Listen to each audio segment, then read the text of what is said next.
es fruto de la sabiduría. Porque Jesús de Nazaret tenía un conocimiento preciso de cómo evolucionan los ciclos y de cómo evoluciona la consciencia. Y desde ese conocimiento y desde esa sabiduría profunda, lo que pone en común con nosotros, lo que comparte, no son profecías, son frutos de esa sabiduría. Mirad, si yo os dijera, y me pondría muy solemne y os dijera, os aseguro que dentro de un mes, como mucho mes y medio, va a hacer una climatología mucho más fría que la que hay ahora. Y va a llover con mucha más frecuencia de lo que llueve ahora. Porque soy adivino, soy un profeta. Diréis, este tío está loco. ¿Por qué? Porque yo no estoy anunciando nada que no sepáis. ¿Y por qué sabéis que efectivamente lloverá más que ahora y hará más frío que ahora? Porque vamos hacia el invierno. Es decir, conocemos los ciclos. Estamos en otoño y vamos al invierno. Y si cuando estemos en invierno alguno levanta la mano, pues yo os anuncio que dentro de 5 meses empezaremos a ponernos la manga corta, no consideraremos que nos está diciendo nada extraordinario. Es que después del invierno viene la primavera y después de la primavera viene el verano. A esto me refiero. No se trata de que se estén haciendo adivinanzas, no se nos dice esto va a ocurrir porque es lo que corresponde cíclicamente. La humanidad, la mayoría de los seres humanos, tienen o tenemos una mirada muy corta acerca de los ciclos. Casi no llegamos más allá del ciclo anual, ¿eh? Como nos metan otro ciclo ya nos empezamos a despistar.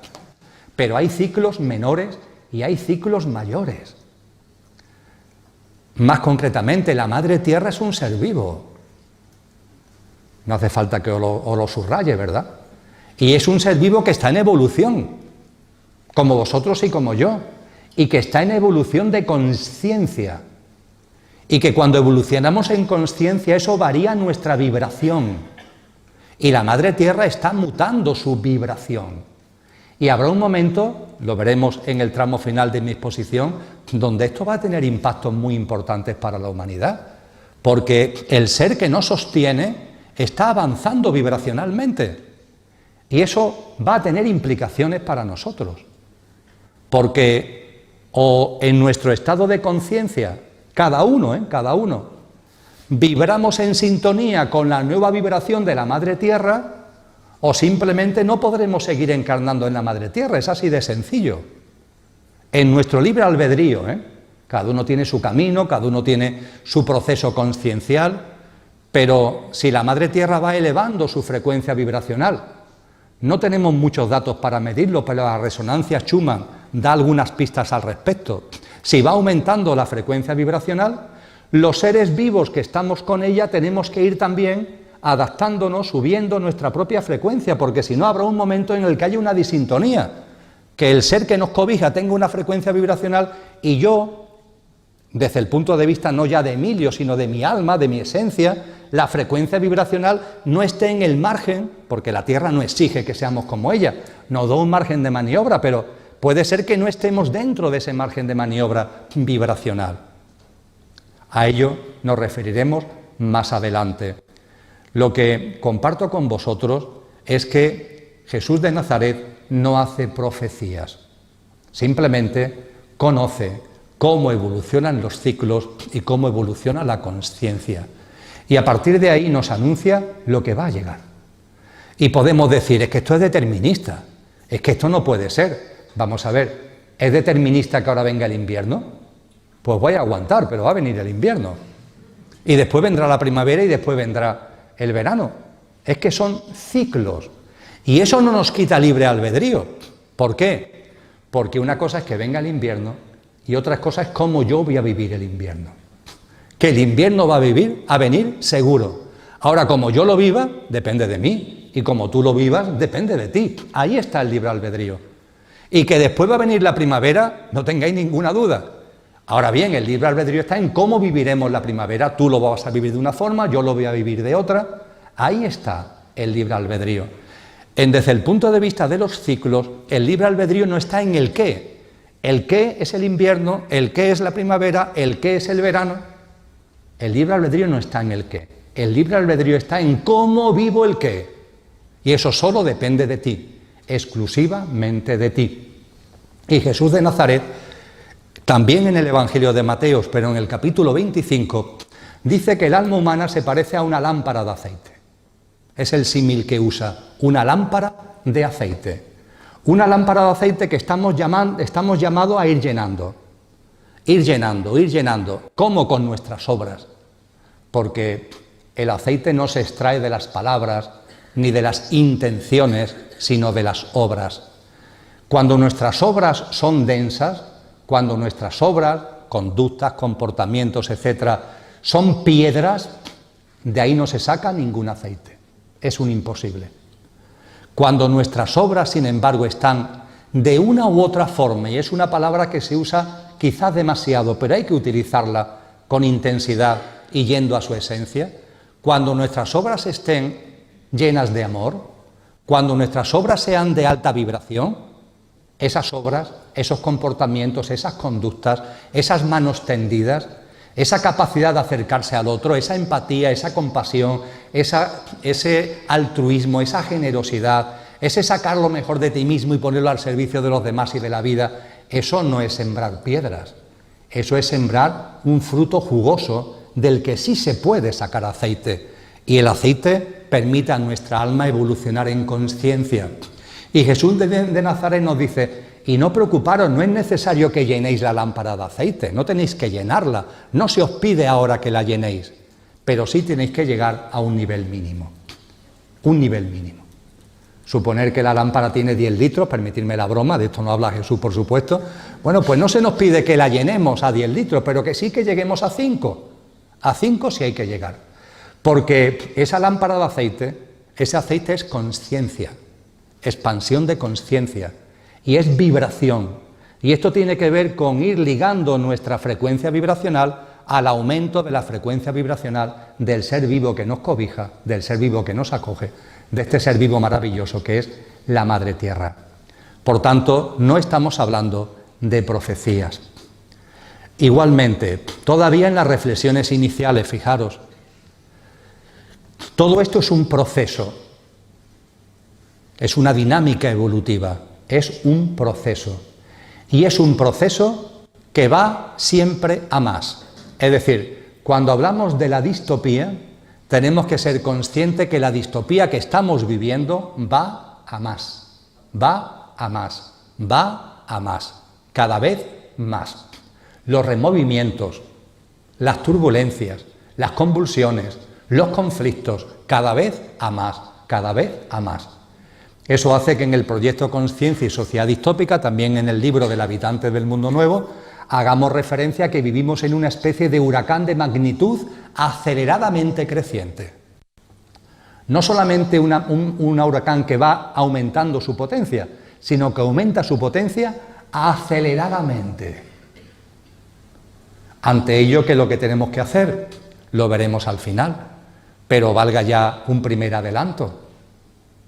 En los tifones, en los huracanes, hay un sitio donde no hay viento. Hay un lugar donde los cielos están despejados y no hay viento. Hay un lugar donde la temperatura es cálida. Hay un lugar que es una especie de oasis en medio del huracán. ¿Cuál es ese lugar? El centro del huracán, el centro del tifón. Ese es el lugar. Y como el qué no está en nuestras manos, como no está en nuestras manos que venga o no el invierno, porque el qué tiene que ver con ciclos evolutivos y de conciencia, donde deberíamos poner toda nuestra atención en el aquí y ahora, con nuestra práctica de vida, tiene que ver en ponernos en el centro del huracán, para vivir todo esto con serenidad, con calma, con paz y, fijaros, incluso con alegría. ¿Alegría? Un huracán de magnitud aceleradamente creciente, una distopía trepidante que va a más y vamos a estar alegres. Sí, amigos y amigas, alegres. Y si respiráis, os digo que lo hagáis aquí ahora, si respiráis tranquilamente en algún momento y os dedicáis unos pocos minutos a reflexionar sobre esto, veréis que hay en vuestro interior algo que dentro de toda la oscuridad, de tanta convulsión, de tanto conflicto, es como una llamita que está ahí. Y que os dice, sí, efectivamente, hay que estar alegres. ¿Por qué? Por una sencilla razón, amigos y amigas. ¿Cuántas vidas llevamos encarnando esperando que llegue este momento? ¿Cuántas vidas? Si yo os contara. La cadena de vidas de nuestra alma, de la vuestra, de la mía, en encarnaciones sucesivas, es larguísima, a la espera de que llegara este momento. El momento en el que terminara una humanidad, para dar paso a una nueva humanidad, que como desarrollaremos más adelante, es la primera que va a vivir desde lo que realmente somos. Porque las humanidades que ha habido hasta ahora han vivido desde lo que a mí me gusta llamar el coche, nuestro pequeño yo, el yo físico, emocional, mental, la personalidad a él asociada, pero la nueva humanidad a la que vamos es la primera en toda la evolución humana que no va a basarse en el coche, va a vivir desde el conductor. Más concretamente, desde los atributos y las cualidades de nuestra alma, que las describió, por cierto, Platón en la República maravillosamente con las aspiraciones de nuestra alma. Y esa humanidad está llamada a vivir desde esas cualidades, desde esos atributos. ¿Y cuántas vidas llevamos expandiendo, impulsando nuestro proceso de conciencia para estar ya por fin a las puertas de que esto se haga una realidad? Porque el que esto va a ser una realidad no solamente es que lo diga Cristo Jesús y yo me limite aquí a compartir lo que Él dice con vosotros y con vosotras, es que también, si os detenéis en vuestro interior, vais a encontrar que efectivamente sabéis que esto ha terminado. No por lo que diga el telediario, no por lo que digan los medios de comunicación, no por lo que digan los vecinos o se diga en el bar. Hay algo en vuestro interior que sabe que esto se ha acabado. Pero que a su vez, esto que se acaba no es sino la puerta que se abre para algo nuevo. Y ese algo nuevo percibimos que tiene una cualidad que, fíjate por dónde, está en íntima conexión con lo que late en nuestro corazón y brilla en nuestra alma. De ahí esa alegría a la que hacía referencia. Sí, es un proceso que va a más, pero nos situamos en el centro del huracán y a partir de ahí iremos desarrollando una serie de prácticas, a partir de ahí vamos viviendo todo esto de un modo que bajo ningún concepto conlleve miedo, bajo ningún concepto. Tener en cuenta que el que los ciclos evolutivos sean así es ineludible. Hemos hablado hace un momento del invierno, la primavera, ¿verdad? Hablando de consciencia, la consciencia evoluciona, es otra de las premisas que utilizamos en el proyecto Consciencia y Sociedad Distópica, porque nos hemos dado cuenta, no es que seamos unos clarividentes, es que es bastante obvio y cuando te das cuenta. La consciencia, la vuestra, la mía, la de la humanidad en su conjunto, ¿cómo evoluciona? Como un tren, como un tren. Este símil del tren es muy interesante. Primero, porque no se puede parar. Y mira que lo están intentando, pero no se puede parar. A un tren tú le intentas meter, hay palos en las ruedas, entre comillas, y el tren pasa por encima. Están intentando incluso descarrilar el tren, pero este tren es imparable, absolutamente imparable. Y la consciencia además es como un tren porque ¿cómo avanzan los trenes? Sobre dos raíles, ¿verdad? Sobre dos raíles. Y la consciencia avanza sobre dos raíles. La consciencia de una persona avanza cuando saca lo mejor de sí, cuando es amorosa, cuando es compasiva, cuando es altruista, cuando es generosa, con sus obras, con sus comportamientos generosos, altruistas, en definitiva, de alta vibración, expande su consciencia, ¿verdad? Pero también nos habremos dado cuenta que la consciencia de los seres humanos, la vuestra y la mía, la individual de cada uno, también avanza debido a las noches oscuras. Y las noches oscuras son distópicas. No son comportamientos, conductas de alta vibración, que es un raíl, no. Hay otro raíl que son las noches oscuras, la distopía.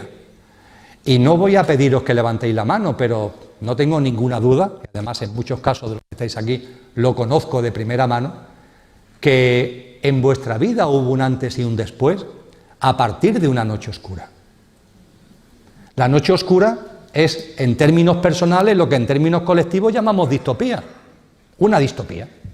Y esa distopía, fíjate por dónde, ¡plaf!, te lleva a plantearte cosas que antes no te planteabas, a hacerte preguntas que antes no te hacías, a acercarte a gente que antes nunca te hubieras acercado, a leer libros que antes nunca hubieras leído, a ver vídeos y películas que antes nunca hubieras visto. ¿Todo por qué? Porque esa noche oscura te ha dado tal tortazo que te sales de esa distracción tonta, de ese entretenimiento lelo del Cablo Huxley, y te empiezas a plantear cosas que antes no te habías planteado, o por lo menos no te lo habías planteado con la intensidad que te lo estás planteando ahora. Fijaros que vuestra consciencia y la mía avanza como un tren. Avanza cuando cualquiera de nosotros tenemos comportamientos de alta vibración, pero también con la distopía, también cuando hay noches oscuras, sufrimiento en nuestra vida. Bueno, pues lo mismo ocurre en el ámbito humano, lo que ocurre en lo pequeño ocurre en lo grande, en lo micro y en lo macro. Y la humanidad avanza igual. La humanidad se está avanzando en consciencia porque en esta humanidad hay mucho amor, mucho, aunque no salga en los medios de comunicación. Y esta humanidad también tiene una gran noche oscura, la distopía a la que estamos haciendo referencia. Pero mira por dónde lo distópico, en lo colectivo, como sucede en lo individual, es un acicate para el proceso de consciencia. Y ahí hay un experimento maravilloso, aparte de una bestialidad, y por tanto no lo comento para que lo llevéis a la práctica, sino simplemente para saber que algunos lo han llevado a la práctica y no han dado la información, que es el experimento de la rana hervida. ¿Sabéis que consiste en algo tan simple como tener una rana, un recipiente con agua a temperatura natural, un recipiente de cristal con agua a temperatura natural y un hornillo, un calentador? Primera fase del experimento: a la rana se le echa en el recipiente y el recipiente lo ponemos a calentar poco a poco, poco a poco, poco a poco. ¿Qué le sucede a la rana? Al principio la rana chapotea a gusto, está en el agüita, está a temperatura natural y la rana está cómoda allí en el agua. Pero el agua va aumentando la temperatura, pero muy poco a poco, muy poco a poco. Eso hace que la rana, al principio, cuando la temperatura del agua se va calentando un poquito, ella lo agradezca. Oye, qué bien, está un poquito calentita. Pero no se da cuenta que la temperatura poco a poco, sigue subiendo. Ese incremento paulatino de la temperatura, ¿qué es lo que le posibilita? ¿Qué es lo que le implica a la rana? Que se duerme, se adormece. Y como la temperatura poco a poco sigue subiendo, el final de esta parte del experimento es que la rana muere hervida. Algunos quieren que los procesos de conciencia sean así, sin darse cuenta que eso lo que implica es que la rana muera hervida. El experimento tiene una segunda fase. Todo se repite. El recipiente de cristal con agua, la ranita que la echamos en el agua y lo ponemos en el hornillo, en el calentador. Pero ahora, en lugar de subir la temperatura poco a poco, le damos calentones muy fuertes. ¿Qué hace la rana? Brinca, brinca, salta. No se va a quedar ahí para quedarse hervida, brinca. Eso es lo que estamos haciendo nosotros, brincar. Eso es lo que están haciendo muchos seres humanos. Los calentones que estamos viviendo, tenemos que estar agradecidos, entre comillas, a los calentones. Con eso justifico a los que están ahí, dándole al calentador. Pero tenemos que estar agradecidos a los calentones porque nos están ayudando a brincar, nos están ayudando a saltar.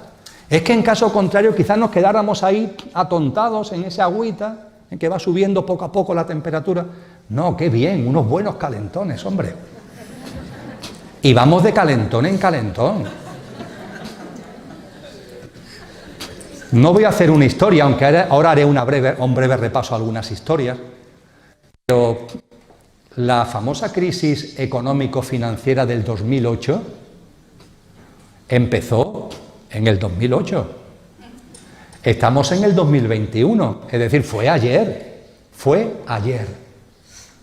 Esa crisis provocó muchísimo dolor.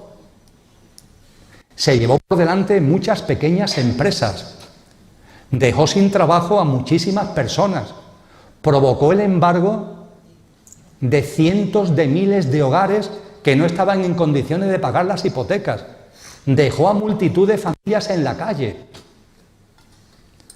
Esa crisis, que empezó siendo de los bancos y finalmente, debido a la generosidad de los estados que le regalaron a los bancos todo lo que necesitaban para que equilibraran sus cuentas, terminó siendo y provocando un enorme déficit público, debido a todo el dinero de los contribuyentes, dinero público que se fue a manos privadas. Y la crisis se dice que duró del 2008 al 2013 en toda su intensidad, pero estábamos en el 2019-2020 y todavía las secuelas de la crisis no habían terminado.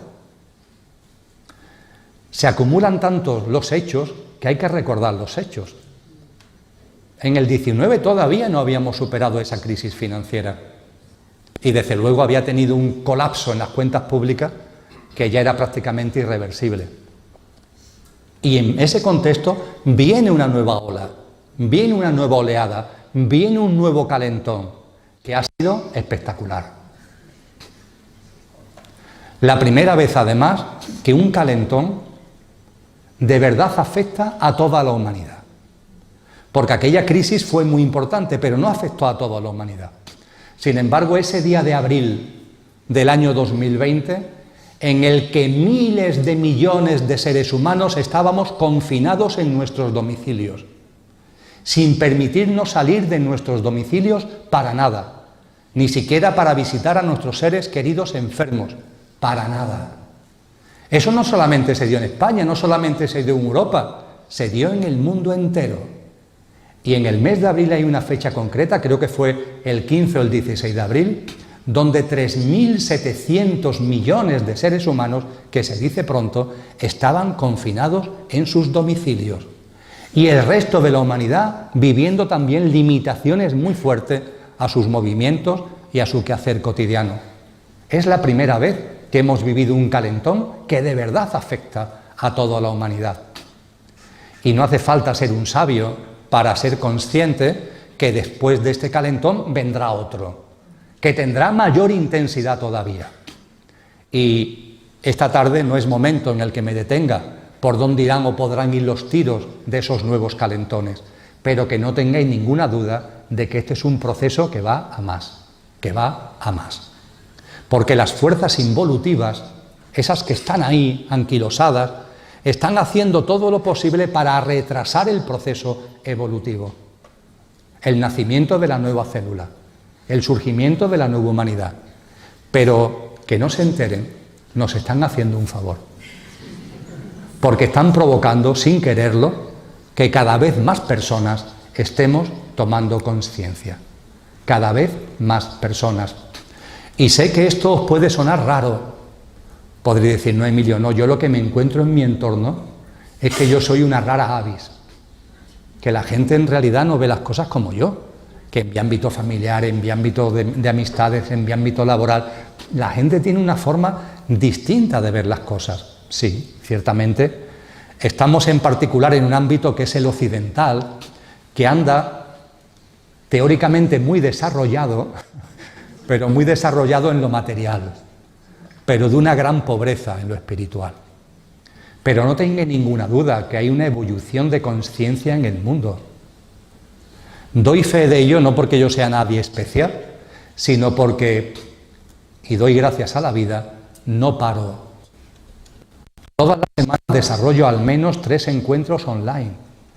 Y yo solamente hago encuentro online en habla hispana. No me atrevo a hacer encuentros online en un habla que no sea el castellano.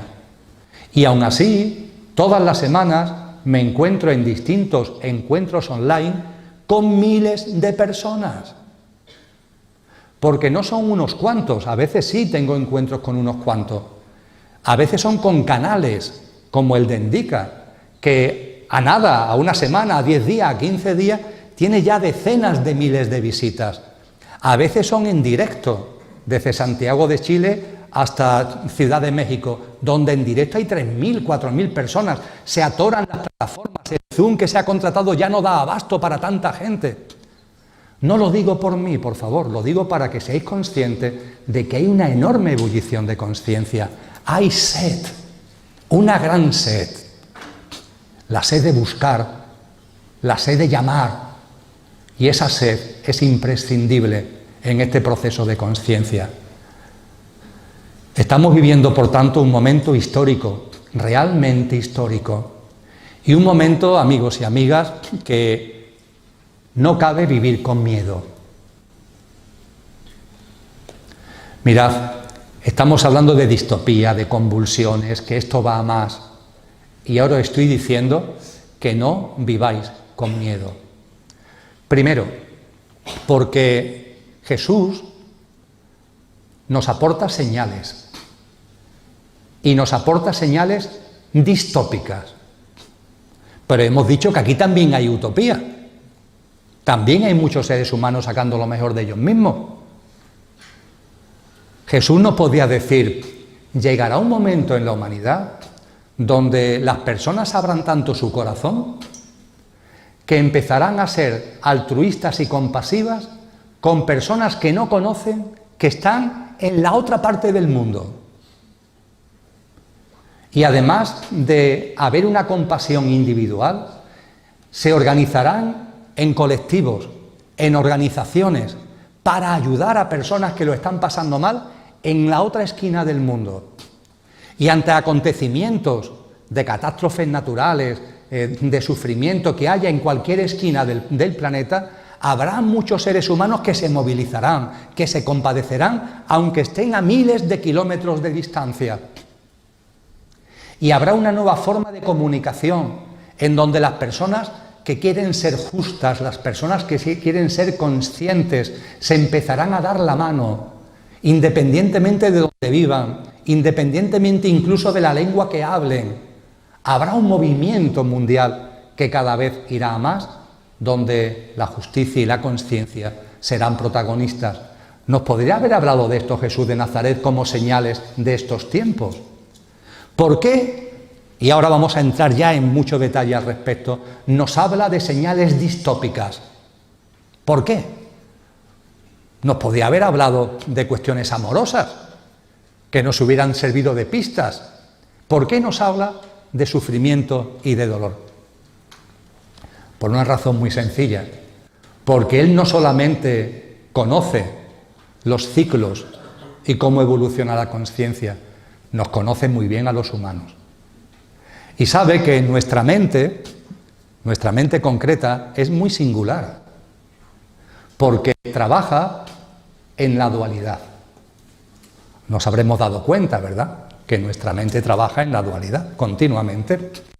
Pero además de trabajar en la dualidad, curiosamente le hace más caso, computa mejor lo que ella llama negativo que lo que ella llama positivo.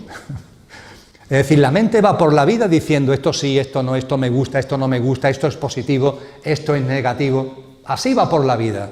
Y nosotros detrás con la lengua afuera, sin decirle que se pare. Pero curiosamente, además de esta barbaridad de ir juzgando a la vida, ¿a qué le presta atención la mente de verdad? A lo que llama negativo y se olvida de lo que llama positivo. Vamos, es para hacerle un homenaje, vamos. Y diréis, pero Emilio, no acabo de entender esto. El ejemplo es muy sencillo, la salud y la enfermedad. La enfermedad, cuando llega a un ser humano, tiene su sentido profundo. El qué y el cómo vivo el qué. Si la enfermedad llega a tu vida, será por algo. No te ofusques, no la rechaces, vívela. La clave está en cómo se vive el qué. Y la salud, si la salud es lo que está en tu vida, vívela, sácale jugo. Levántate por la mañana, agradeciéndole a la vida y a ti mismo el estar sano, el poder desarrollar tu vida en ese día a día con fuerza, con ganas, para sacarle jugo, para compartir de corazón, para disfrutar de la naturaleza, para disfrutar del sol, para disfrutar de la gente, para disfrutar de todo lo que te rodea. Pero ¿qué es lo que sucede? Que cuando una persona está sana, no se da cuenta No se da cuenta, no valora, no pone en valor el hecho de estar sano. Es decir, eso que la mente califica de positivo, la salud, no la computamos. Ahora bien, que nos pongamos enfermos aunque sea solamente un día, un simple constipado, un dolorcito de cabeza, somos perfectamente conscientes continuamente de que estamos enfermos, ¿verdad? Y entonces sí valoramos la salud hasta que la enfermedad desaparece, llega la salud otra vez y nos volvemos a olvidar. Comparto esto porque el ser humano computa mucho más fácilmente lo que la mente llama negativo que lo que la mente llama positivo. Por eso precisamente las señales que nos dan son negativas. A ver si nos enteramos. Porque esta gente, como le demos señales positivas, si con las negativas, y ya veremos, con las positivas es que no se van a enterar. Así que bueno, vamos a poner el acento en señales negativas. Esa es la razón por la que nos dan señales, entre comillas, negativas. Y como comentaba hace un momento, no para que tengamos miedo.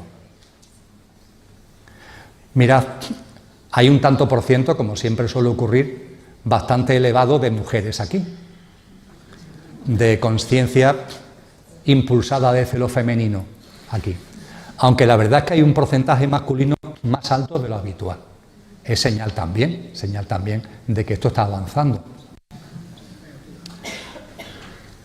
Dentro de las mujeres que estáis aquí, muchas habréis sido madre, es decir, habréis vivido la experiencia de un embarazo y de un parto, ¿verdad? No sé si alguna de vosotras, seguro que más de una, en su momento, cuando estuvisteis embarazada, hicisteis cursos de preparación para el parto. Seguro que más de una sí. Esos cursos de preparación para el parto, ¿para qué diantres sirven? O sea, a nosotros los hombres nos cuesta mucho trabajo computarlo, es preparación para el parto. Mira, cuando llegue el parto pues ya está, qué lío. No, la preparación para el parto es conveniente. ¿Por qué? Porque a esa señora que está embarazada se le dice, mira, habrá un momento en el que te pongas de parto. Y cuando el parto llegue, te va a pasar esto, te va a pasar esto, te va a pasar esto. El romper aguas, las contracciones, etcétera, etcétera. Pero cuando eso llegue, no te asustes. Es simplemente que ha llegado el parto. ¿Y el parto qué es? La ventana que se abre para que nazca la nueva vida, para que dé a luz la nueva vida. Y en esa preparación para el parto te dan las señales de cómo va a ser el parto. Me compartí una señora en un coloquio cuando dije esto y dice, mire, a mí me sirvió tanto que incluso en la preparación para el parto me barajaron distintas hipótesis de que el parto pudiera ir mal. Y me pusieron uno de los escenarios en la posibilidad de que al bebé el cordón umbilical se le enrollara en el cuello y que entonces el personal médico tendría que hacer esto, tendría que hacer aquello, pero que yo no me preocupara, que es algo que ocurre con cierta frecuencia y que el personal sanitario sabe perfectamente cómo atenderlo. Dice, Emilio, ¿qué me pasó? ¿Qué me pasó? Pero claro, en otra situación yo hubiera estado aterrada, pero cuando fui consciente de lo que pasaba, bueno, ya me lo habían dicho, y esto es posible que suceda, y si sucede no te preocupes, tú verás cómo esto sale para adelante. ¿Qué os quiero compartir con esto? Que la preparación para el parto no es para que le tengamos miedo al parto, sino para que cuando el parto llegue digamos, ah, mira, sí es el parto. Precisamente para todo lo contrario. No para que tengamos miedo, sino para que vivamos en paz los removimientos, las contracciones, para que las vivamos con confianza y con la enorme alegría de saber que está ahí ya el bebé que va a salir. Con lo cual, bendito el momento en el que esta humanidad entra en el parto, bendito el momento. Y lo que hace Jesús de Nazaret es prepararnos para el parto, pero no para que tengamos miedo, sino para que cuando esté aconteciendo digamos, ah, mira, ya está aquí, ya está aquí. Jesús de Nazaret nos habla con detalle de 6 fases. Más detallado no se puede ser. 6 fases que se van sucediendo la una a la otra. Son todas señales y fases distópicas, pero que no se olvide que también en paralelo habrá cosas maravillosas en la humanidad, que Él no subraya porque lo que quiere es que estemos atentos a unas señales a la que nuestra mente realmente le sea fácil de computar. Y en ese contexto vamos a hablar de esas 6 etapas con sus correspondientes señales. Después de todo este telón de fondo que he dibujado, creo que estamos en condiciones de entrar ya en ese detalle, sin miedo, sabiendo que la culminación del proceso no tenemos ni idea del día ni de la hora, sabiendo que no son profecías, sino sabiduría acerca de cómo evolucionan los ciclos y de cómo evoluciona la consciencia, sabiendo que es un proceso que va a más, pero sabiendo con independencia de ello que es un proceso que nos debería llenar de alegría, porque es lo que nuestra alma viene detrás en su evolución, en su expansión de conciencia desde hace muchas, muchas vidas.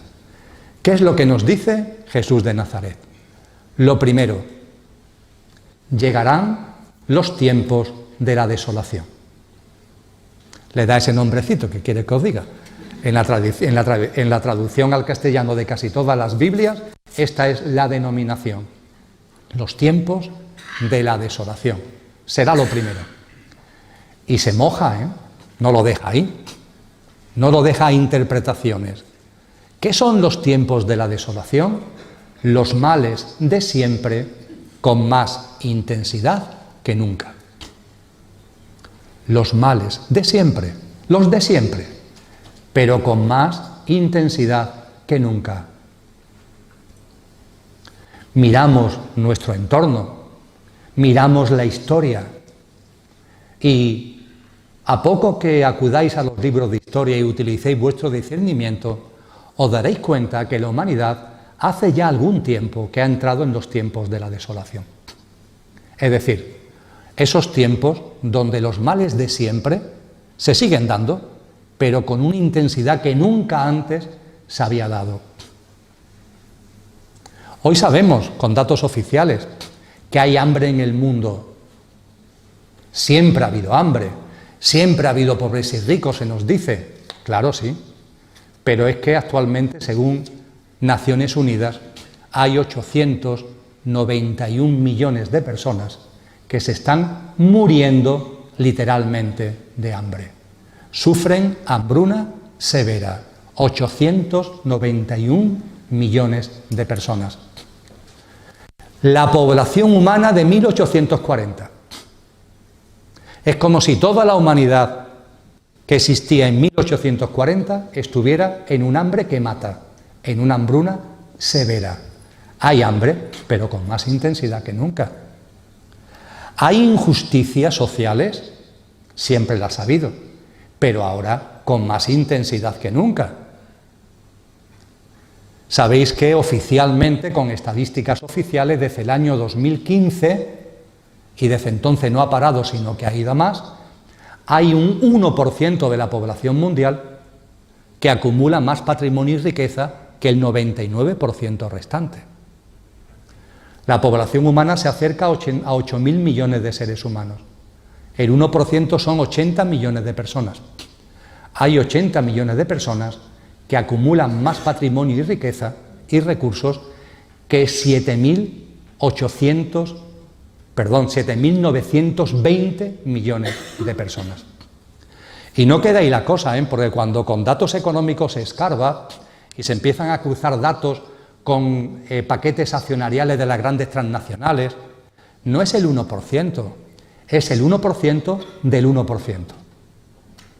No estamos hablando de 80 millones de personas, de 8 millones de personas, estamos hablando de unas pocas cientos de miles de personas que cuando se sigue escarbando, y en el proyecto Conciencia y Sociedad Distópica hemos ido al mayor detalle posible, la conclusión final es que el sistema socioeconómico y por tanto las corporaciones tecnológicas y por tanto las corporaciones farmacéuticas y por tanto los medios de comunicación y por tanto los políticos y las instituciones están en manos de no más de unas pocas decenas de personas.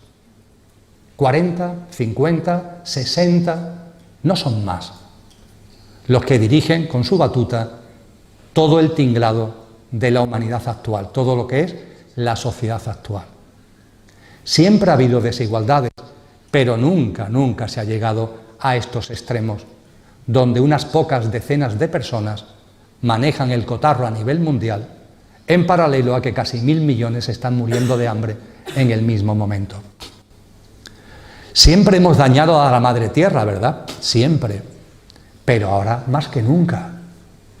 Sobre todo desde que la revolución industrial del siglo XIX se consolidó, en la segunda mitad del siglo XIX, los daños a la naturaleza no han parado. El ser humano siempre ha estado en guerra desde su egocentrismo y desde su egoísmo con la naturaleza. Esta humanidad ha estado en guerra y lo sigue estando contra la madre tierra, pero nunca como ahora. Las guerras, siempre ha habido guerras, sí, pero en los libros de historia, quizá os acordéis del colegio, cuando en el colegio se estudiaba algo, que nos enseñaban que en Europa, en la Europa medieval, hubo una guerra que tiene el curioso nombre de la Guerra de los 100 años. Que no duró 100 años, duró 119, pero se ha redondeado. ¿Cuántos muertos ocasionó la guerra entre soldados, entre personal militar y civiles? ¿Cuántos muertos ocasionó la guerra que llamamos de los 100 años, aunque duró 119? Unos 50.000. Miramos el pasado siglo XX, Primera Guerra Mundial, 4 años, 10 millones de muertos. Al poco después, Segunda Guerra Mundial, 6 años de duración, 61 millones de muertos. Actualmente miramos el planeta y decimos, no hay guerras. ¿Cómo que no hay guerras? ¿Cómo que no hay guerras? Claro que hay guerras. Hay una que de vez en cuando se le apetece, nos hablan los medios de comunicación, que son las que se están produciendo en Oriente Medio. ¿Sabéis que el conflicto de Kuwait, de Afganistán, de Irak, se ha llevado por delante en menos de 15 años a 1.100.000 personas? De las cuales el 82% son niños y mujeres. Son cifras escandalosas, espectaculares. Por no decir esas tragedias que de vez en cuando se dan en puntos de la geografía que incluso se nos cuesta trabajo ponerla en el mapa y que en cuestión de 2 meses se llevan por delante a 400.000, 500.000 personas, como pasó en Uganda no hace demasiado tiempo. Pero parece que eso ya no nos llama la atención. ¿Y por qué no nos llama la atención? Porque son los males de siempre, pero con más intensidad que nunca. Mi convencimiento, que no tiene por qué ser el vuestro, es que esos tiempos de la desolación comenzaron cuando concluyó la Revolución Industrial, 1870. Desde 1870 en adelante, la humanidad se metió en los tiempos de la desolación. Los males de siempre, pero con más intensidad, con más intensidad, con más intensidad que nunca. Por tanto, esos tiempos de la desolación que Jesús anuncia, entiendo que no por imponer una opinión, sino analizando con objetividad el presente y el pasado inmediato de la humanidad, llevamos ya unos cuantos años, desde finales del siglo XIX, en ellos metidos. Los males de siempre, con más intensidad que nunca. Pero dice Jesús, esto será solo el principio. A continuación vendrá una segunda etapa. ¿Esa segunda etapa cuál es? Él le da un nombre traducido al castellano, también lo encontráis en casi todas las Biblias, que es la denominación de la Gran Tribulación. La Gran Tribulación. Son nombres fáciles de quedar, ¿verdad? Los tiempos de la desolación, la Gran Tribulación, muy distópicos, obviamente. ¿Qué es eso de la Gran Tribulación? Pues también lo detalla. Nos dice, la Gran Tribulación serán los tiempos de la desolación, es decir, los males de siempre, con más intensidad que nunca, pero además se le sumarán nuevos males que la humanidad nunca antes ha sufrido, ni nunca más sufrirá. Pues menos mal. Pero quedémonos con el dato del momento actual. Nuevos males que la humanidad nunca antes ha sufrido. Sí, están los de siempre con más intensidad que nunca, pero es que además aparecen males nuevos y con más intensidad que nunca. Nos está hablando de todo lo que es el dominio, la manipulación a través de la Big Data, es decir, del almacenamiento y el tratamiento masivo de la información para sacarnos de nosotros mismos sin darnos ni cuenta una información con la que después nos manipulan y nos llevan donde quieren. Hay un documental sensacional con relación a esto, creo que lo tenéis en la plataforma Netflix, me imagino que estará en otras plataformas, que se llama El dilema social. No se le ha traducido al castellano, es Social Dilemma, pero sí tenéis sus títulos para poderlo ver. A mí ese documental me impresionó, lo vi hace unos años, me impresionó, porque se entrevista a personas que han ocupado puestos directivos de grandes corporaciones tecnológicas, por cierto, muy jóvenes, porque las corporaciones tecnológicas a los 35-40 años estás amortizado. Entonces son personas que han ocupado puestos de responsabilidad y que caminan, hay otras que no, pero caminan por el ámbito de la consciencia. Y abiertamente nos cuentan cosas en ese documental que ponen los pelos de punta, de cómo se usa esa información, la información que vosotros y yo, ingenuamente, damos continuamente a través de las redes sociales. Y hay uno de ellos en particular, creo que trabajó en Google, un chico que dice: ¿alguno se ha preguntado por qué las redes sociales son gratuitas?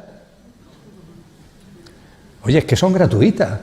¿Esto qué son? ¿ONGs? Facebook, WhatsApp, no sé qué, gratis. ¡Qué maravilla!, ¿no? ¡Qué barbaridad! Claro, tú y yo lo vemos desde la perspectiva del que recibe un servicio. Oye, nos están dando un servicio gratis. ¡Qué cosa más rara! Estamos acostumbrados que cuando recibimos un servicio somos clientes, ¿verdad? Y tenemos que pagar por ese servicio. Y en cambio es gratis.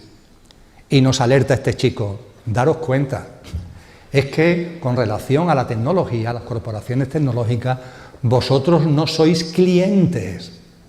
¿Ah, no? No. Vosotros no recibís servicios. Ah, ¿que no recibimos servicios? No.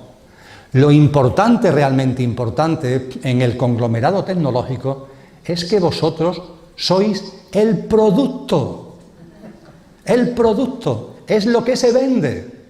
Todo eso lo recogen estas plataformas y lo venden al mejor postor, a partidos políticos, a gobiernos, a compañías que quieren vender no sé qué y no sé cuánto, y todo lo venden.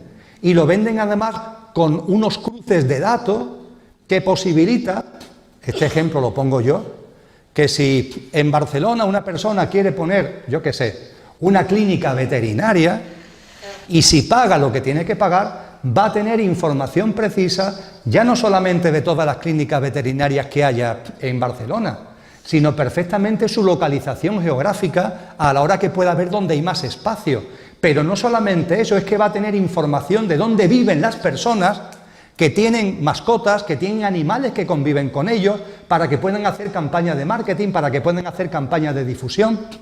Es lo que en terminología de tecnología se llama el microtargeting, que es llegar ya al detalle de los detalles.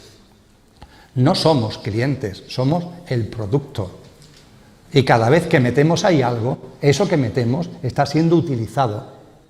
Amén, por supuesto, de otra serie de control y de dominio del que nos empezamos a dar cuenta, con censura, con eliminación de vídeos, con censura de contenidos que van en aumento. Estos son los males nuevos a los que hace referencia Jesús de Nazaret. Los males nuevos son la manipulación genética. Los males nuevos es la posibilidad de que a través de las tecnologías de la salud se creen órganos híbridos que permitan a los que tienen capacidad económica que cuando tienen el corazón, el pulmón, el riñón enfermo se les sustituya por uno artificial para alargar en su longevidad, mientras que el resto de la humanidad está cada vez más desechada porque no tiene la capacidad ni las condiciones económicas para llegar a eso. Son males nuevos, amigos y amigas. Y ningún mal nuevo tan tremendo como el que estamos viviendo en una sociedad que ha matado a Dios. Esto es lo más duro de la gran tribulación. Esto ya no solamente es hambre, guerra, injusticias con más intensidad que nunca. No son solo nuevos males de la mano de la tecnología, de la manipulación genética, del daño a la madre tierra que ya no sabemos qué inventar para dañarlas más. 50.000 satélites dando vuelta al planeta, 50.000 satélites, amigos y amigas, cifras oficiales, hay una web donde podéis hacerle un seguimiento, multitud de puntos fuera, con millones de antenas sobre la faz de la Tierra y corrientes electromagnéticas continuas entre esos millones de antenas en la faz de la Tierra y 50.000 satélites que emiten las frecuencias vibracionales que quieren que emitan esos que son los propietarios, porque la mayoría ya son propiedad privada de esos satélites. Y nosotros en medio de esa maraña electromagnética continua, donde ellos están a su antojo de poner los hercios o los megahercios con los que estamos conviviendo. Y todos sabemos que no es lo mismo un sonido, una música con determinados hercios, a una música, un sonido con otros hercios distintos, a la hora de calmar o a la hora de tensionar, a la hora de animar o a la hora de desanimar. Y estamos en medio, ¿no? Como si nos hubieran metido en medio de un gran aparato de música donde hay alguien que continuamente tiene la posibilidad de ajustar los hercios, la vibración, las frecuencias vibracionales y electromagnéticas en la que estamos. Estos son nuevos males que nunca habíamos tenido, pero repito, hay un gran mal, una sociedad que ha matado a Dios. ¿O no os dais cuenta? ¿No os dais cuenta que hay una gran parte de esta sociedad, y desde luego la economía, desde luego la política, desde luego las instituciones, desde luego las tecnologías, que han matado a Dios? Matar a Dios no es matarlo físicamente, es desterrar cualquier idea de trascendencia. Desterrar lo trascendente. Esto va de lo que se ve, ya está. Y yo lo único que quiero es vivir aquí cuantos más años mejor y que no me hablen de otra cosa. Oye, pero dice Jesús de Nazaret una cosa que a lo mejor debería hacerte reflexionar. Quien quiera salvar su vida, la perderá. Quien quiera salvar su vida, la perderá. Ojo con tanto aferrarte a esta vida, porque te nubla la mirada, te convierte en una persona egoica, egocéntrica. Si la muerte no existe, si esto es un continuum, y encarnamos y desencarnamos, y eso forma parte del proceso evolutivo, pierde el miedo, por favor, no te aferres, no te agarres a cualquier precio, de cualquier manera, porque el que quiera perder su vida, el que quiera salvar su vida, la perderá, porque está arruinando su alma. Sin embargo, en esta sociedad lo trascendente ha desaparecido del mapa. No está en los informativos, no está en los programas de televisión, no está en las conversaciones de la gente. Hablo de la inmensa mayoría. Es como un gran influjo que nos lleva a olvidarnos de lo trascendente y a que nos aferremos a lo puramente material, a lo puramente pasajero. Un gran filósofo, una persona de mucha espiritualidad, que fue Rudolf Steiner, en una de sus conferencias en el año 1919 ya lo vaticinó y habló de una humanidad donde el ser humano, una parte de los seres humanos, vivirían una enfermedad física. La enfermedad física consistente en la incapacidad de percibir lo trascendente. Porque esto, amigos y amigas, es una enfermedad física. Cuando una persona destierra lo trascendente de su vida y va viviendo en la cotidianidad sin que lo trascendente, sin que la consciencia, sin que lo que vaya más allá de la apariencia tenga un sitio, esa persona se va atrofiando su mente abstracta, va atrofiando su discernimiento. Y eso se convierte en una enfermedad mental, es una enfermedad física. Y con el sentido del humor que le caracteriza dice, y es una enfermedad, dice Steiner, que no curan los médicos, porque la mayoría de ellos también la sufren. Y no nos debe extrañar. ¿Cómo no van a sufrir esa enfermedad científicos, investigadores, desde el mayor cariño, desde el mayor respeto y desde el mayor amor a los mismos, que intentan vislumbrar los secretos de la naturaleza la sabiduría de la vida, violando a la vida. ¿Por qué la violan? Vamos a llamar las cosas por su nombre. La violan. ¿Tú crees que tú vas a conseguir algún secreto de la naturaleza cogiendo un animalito y experimentando con él? ¿Tú estás loco? ¿Tú te crees que la naturaleza es tan aberrante que la forma de saber lo que ahí hay es maltratando a la vida? Decía Elena Blavatsky, convive con la naturaleza, ábrete a la naturaleza, reverencia a la naturaleza, y la naturaleza te abrirá todos sus secretos, te los regalará, porque la naturaleza es generosa como es un manzano y como es un naranjo, pero no violando a la naturaleza. Pues ahí andamos con una visión de los experimentos, una visión de la ciencia, donde se viola la naturaleza, incluso a seres humanos, ya no solamente a animales, que también es igualmente de grave, pero también a seres humanos. La gran tribulación, amigos y amigas, son los males de siempre con más intensidad que nunca y males nuevos que la humanidad nunca antes había tenido y que ahora sí tiene. Modestamente entiendo que esto comenzó en 1980. Creo que de la misma forma que la revolución industrial, su plasmación, abrió los tiempos de la desolación, la gran tribulación comenzó con la denominada revolución tecnológica. Creo que desde entonces estamos experimentando cada vez más nuevos males que la humanidad ante nunca había conocido. Pero no termina ahí el asunto, vamos a más. Ya vamos avanzando, ya vamos entrando en la recta final. No nos queda demasiado.